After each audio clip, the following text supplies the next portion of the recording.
Long ago, not far from a quiet Ghanaian town, there lived a village called Nyamebechere. God has revealed. It was a good place. The people were farmers, potters, and fishermen. Children ran barefoot through dust and laughter. And beside the village flowed a wide, beautiful river. They called it Agyin. River Agyin fed their crops, cooled their bodies, carried their canoes, and sang at night like a mother humming to a child. The elders always warned, "Do not insult the river. Do not throw filth into it. Do not speak proudly over water, because water has ears." The children repeated it like a song. The young people laughed at it like a joke, but the elders knew it like truth. Then came a harsh, dry season. The sun sat on the land like a hot stone.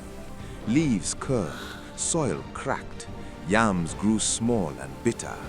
Even River Agyin reduced its voice, flowing slower, quieter, like a tired elder. During that season, a group of young men returned to Nyamebechere from the town. They wore polished sandals and carried fawns that shone like mirrors. Their tongues were quick and their pride was quicker. Their leader was named Kojo Mensa. Kojo had money now. Kojo had friends in big places, and Kojo laughed at village warnings. One afternoon, he stood by the river with his friends and said, "Is this the mighty river that people fear? Hey, in town, we drink from bottles, not from bush water." His friends laughed, and the river flowed quietly. That evening, an old woman named Mame Serwa approached Kojo. She was small, bent, and slow, but her eyes were sharp. "My son," she said gently, "water does not fight with fists, it fights with time. Respect River Agyin, speak softly near it." Kojo smiled like someone listening to a child. "Mame, don't worry, water is water." Mame Serwa shook her head. "One day you will learn," she whispered, and walked away. The next day, Kojo and his friends decided to host a loud celebration by the riverbank. They brought drums, speakers, bottles, and roasted meat.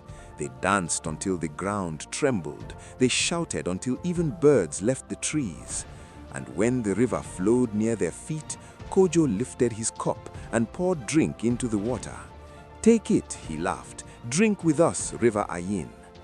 Then worse, someone threw trash into the river. Plastic, bones, wrappers. The elders passing by frowned, but the young men mocked them.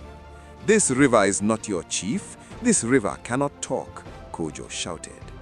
The river flowed quietly. But that night, something changed. A fisherman named Yaopoku slept in his hut that night and dreamed. In the dream, River Agyin stood like a tall woman made of water. Her hair was black like wet stones. Her eyes were deep like the riverbed. She said, "Tell them to stop. Tell them to remember, or I will remind them myself." Yao woke shaking. In the morning, he went to the chief and elders and told them. The elders sighed. "We warned them," they said. The chief called a meeting. Everyone gathered under the big tree. The chief spoke. "Young men of Nyamebechere, River Agyin has fed us since our grandfathers were boys. We will not repay it with insult. From today, no one throws trash into the water. No one pours drink into it. No one shouts at it like it is a goat." Kojo stood up, smiling. "Chief, with all respect, we are modern people. If the river is angry, let it come and fight us." Some people gasped, others whispered. The chief's eyes hardened. But before he could speak, Kojo added, "Tomorrow we will swim there. We will prove nothing is wrong." And the meeting ended with fear in the elders' hearts. The next afternoon, Kojo and his friends marched to the river like warriors. Children followed, curious. Women watched from a distance. Elders shook their heads. Kojo shouted, "River Agyin, today we show you we fear nothing." Then they jumped into the water. At first, they laughed, they splashed, they raced each other, but the water was colder than it should be. Suddenly, the river's current tugged, small at first, like a hand testing your strength. Kojo felt it and laughed harder. "Is that all?" he shouted. The river flowed quietly. Then it pulled again, stronger. A boy slipped, panicked, and swallowed water. Another screamed. The laughter turned into confusion. Women cried out. The men scrambled to shore, and Kojo, proud Kojo, was the last to leave.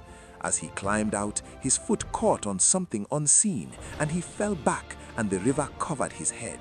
For one breath, 2 breaths. Then the river released him. Kojo coughed, shaking, alive, but humiliated. That night, Kojo's dreams were heavy. He saw the water woman again. "You are brave," she asked, her voice like a flowing pot. "Then be brave enough to apologize."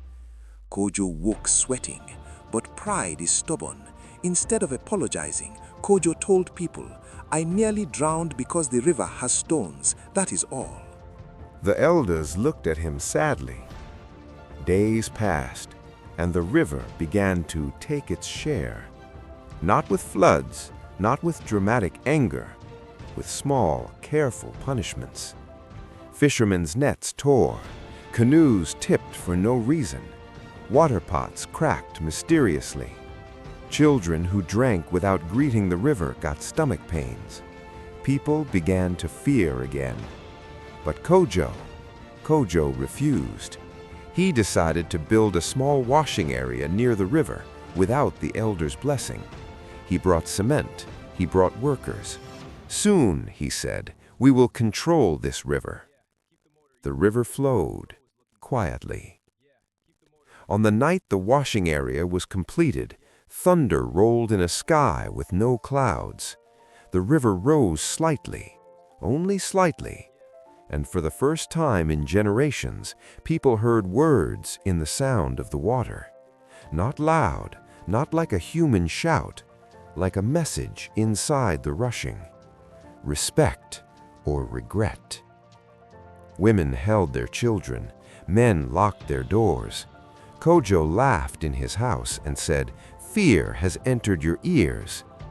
Mame Serwa came again, leaning on her stick. "My son, when a river speaks, it is not asking for debate, it is offering mercy." Kojo replied, "If the river wants respect, it should pay taxes." Mame Serwa stared at him for a long time. Then she said, "All right, tomorrow you will see what happens when water stops being a friend." The next morning, River Agyin was different. Not dry, not gone. It was there, but its surface was strangely still, like someone holding their breath. Fishermen went to cast nets. No fish. Women came to fetch water. The pots felt heavy. The water tasted bitter. Farmers carried water to their crops. The water sank into the soil, and the soil stayed dry. A week passed, then 2. The village grew afraid. They went to the chief. They said, "Something is wrong." The chief called the elders. The elders said quietly, "The river has stopped giving." Now even the proud young men began to whisper. It was no longer a joke. Children cried at night. Old people became weak. Kojo's own mother came to him. "My son," she begged, "go and apologize. Your words have become a spear in our stomachs." Kojo's pride fought inside him, but hunger is stronger than pride. At last, Kojo agreed. At sunset, Kojo walked to the river alone. No friends, no laughing, no polished sandals, just dust and shame. He stood at the bank and tried to speak, but his throat tightened. The river flowed quietly. Kojo fell to his knees. "River Agyin, forgive me. I insulted you. I treated you like nothing. I threw dirt into your body like you were not alive." The water remained still. Kojo lowered his head. "I was proud, and my pride has hurt my people." For the first time, tears fell from Kojo's eyes into the river. A cold wind passed. The surface of the water trembled, and in the ripple, Kojo heard a voice, not in his ear, but in his heart. "If you want forgiveness, return respect with action." Kojo nodded quickly. "Yes." The voice continued. "Bring the people at dawn. Bring a clean calabash, a white cloth, and seeds. No drums, no shouting, only humility." Kojo bowed. At dawn, the village gathered at the riverbank. The chief came, the elders came, women came with children tied on their backs, even the youths came, quiet and ashamed. Kojo stood in front, holding a clean calabash and a white cloth. The chief spoke. "River Agyin, we greet you." The elders poured libation, not into the water, but beside it on the soil, with respect. They wrapped the white cloth around the calabash and filled it with river water carefully, like handling a newborn. Then they planted seeds along the riverbank, trees to hold the soil, grasses to protect the edges. Kojo spoke last. "I am sorry," he said, "and I will teach others to be careful." The wind softened. The surface of the water began to move again, slowly, like someone exhaling. Fishermen jumped once, twice, as if saying, "We are back." Women cried tears of relief. Children laughed. And that very evening, clouds gathered. Soft rain fell. Not a storm, just enough to remind the village that mercy still exists. From that day, the elders taught something new. They said, "River Agyin does not sleep, because it watches, it listens, it remembers." So every morning, women greeted the river before fetching water. Fishermen spoke softly when casting nets. Children were taught to never throw filth into the water. And whenever young people began to boast, someone would whisper, "Careful, water has ears." Kojo became a different man. He organized cleanups. He rebuilt the washing area properly, with elders' blessing. He taught children to respect nature. And each time he passed the river, he bowed his head slightly, not from fear, from wisdom. And so, my friends, that is why the river never sleeps, because respect is not only for chiefs and elders, it is also for the things that keep us alive. Moral: when you insult what sustains you, you invite hunger, but when you honor it, it feeds you again. If this story touched you, like, subscribe, and follow Quami African Tales, where our ancestors still speak under the same moon. Good night, and walk gently near the water.